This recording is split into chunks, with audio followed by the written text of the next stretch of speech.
ఇచ్చారా? ఉల్లిపాయలు కానీ ఉల్లిగడ్డ కానీ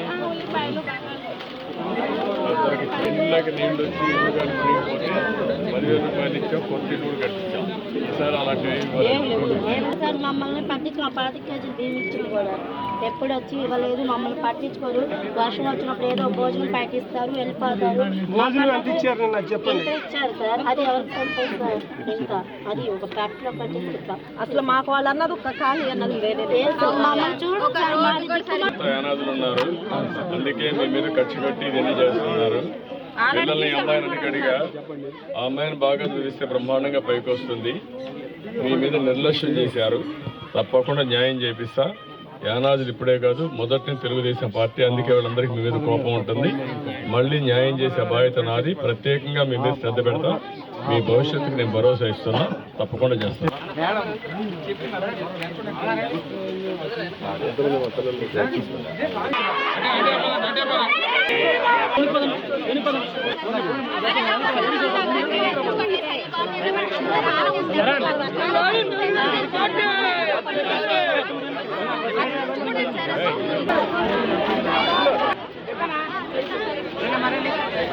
సార్ ఒక్కరు సార్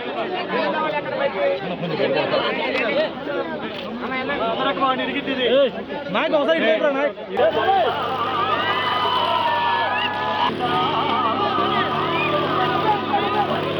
మొన్న వచ్చిన తుఫాను భయంకరంగా రావడం, దానిపైన ఈ కాలనీ అంతా కూడా చుట్టుపక్కల నేను చూశాను.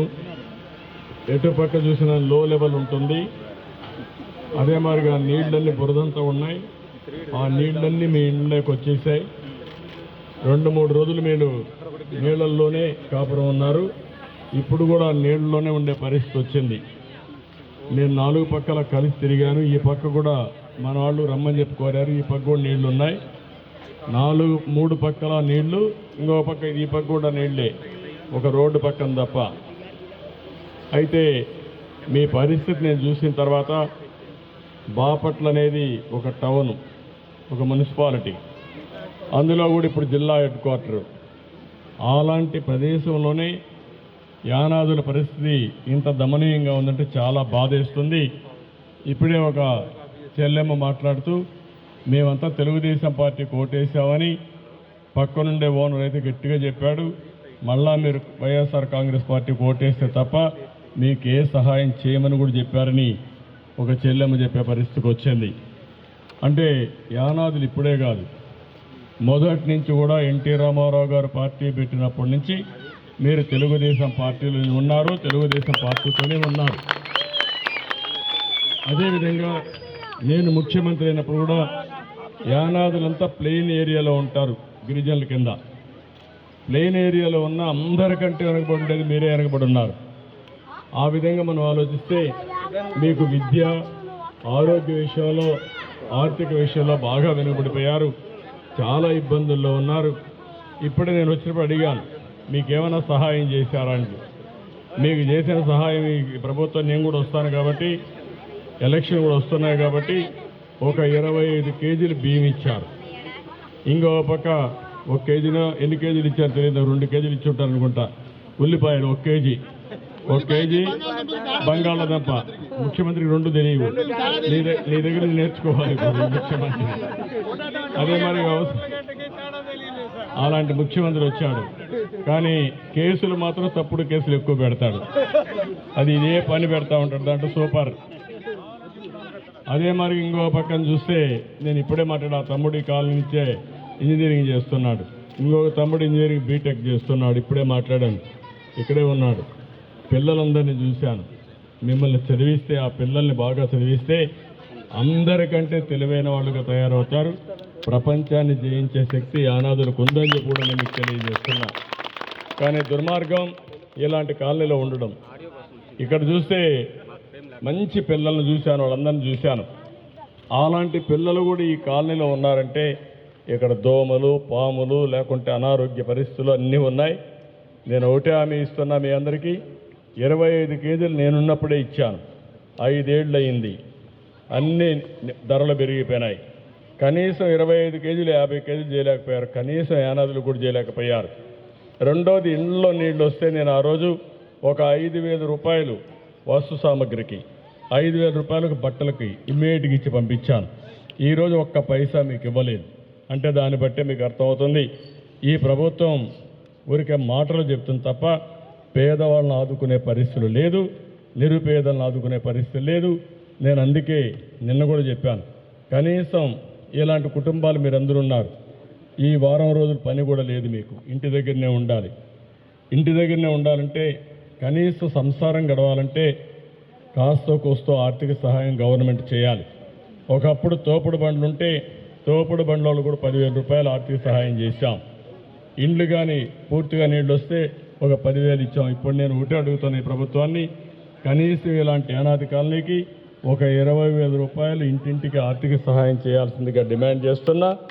కానీ వాళ్ళు వచ్చే లోపల వాళ్ళు చేయకపోతే కనీసం అన్ని కుటుంబాలకు కూడా ఇప్పుడు మన వర్మ గారు మీ అందరికి కూడా ఒక ప్యాకేజ్ ఇచ్చారు. అదే మరి ఇంకొక 5,000 రూపాయలు అన్ని కుటుంబాలకు ఆర్థిక సహాయం చేస్తారు. ఆ తర్వాత నేను ఒకటే హామీ ఇస్తున్నా, ఈ పిల్లల్ని బాగా చదివించే బాధ్యత చూశాను. కొంతమంది అయితే పౌష్టికాహారం లేకుండా పిల్లలందరూ చాలా బలహీనంగా ఉన్నారు. కొంతమంది బాగా చదువుకొని కూడా బ్రైట్గా కూడా కనపడుస్తున్నారు, అంటే బాగా తెలివిగా కనపడుస్తున్నారు. వాళ్ళని కానీ ఇంకొంచెం బాగా చదివిస్తే చాలా బాగా పైకి వస్తారు. అది నా బాధ్యత. నేను తప్పకుండా మళ్ళీ యానాదులందరినీ ఐకమత్యం చేసి మీకు ఏం చేయాలో చేసే బాధ్యత తీసుకుంటా. నిరుపేదలకు అండగా ఉంటా. పేదవాళ్ళల్లో కూడా నిరుపేదల్ని ఆదుకునే బాధ్యత తీసుకుంటా. ప్రత్యేకమైన ప్రణాళిక తయారు చేస్తా. ప్రత్యేకమైన ప్రణాళిక తయారు చేసి అది అమలు చేసి మళ్ళా ఈ కాలనీకి వచ్చి నేను చూస్తాను ఏ విధంగా చేశానో చేసి చూపిస్తానని చెప్పి కూడా నేను మీకు తెలియజేసుకుంటూ మీరు ధైర్యంగా ఉండండి. ఇక్కడుండే వాళ్ళే కాదు, యానాదుల్లో నాయకత్వం కూడా రావాలి.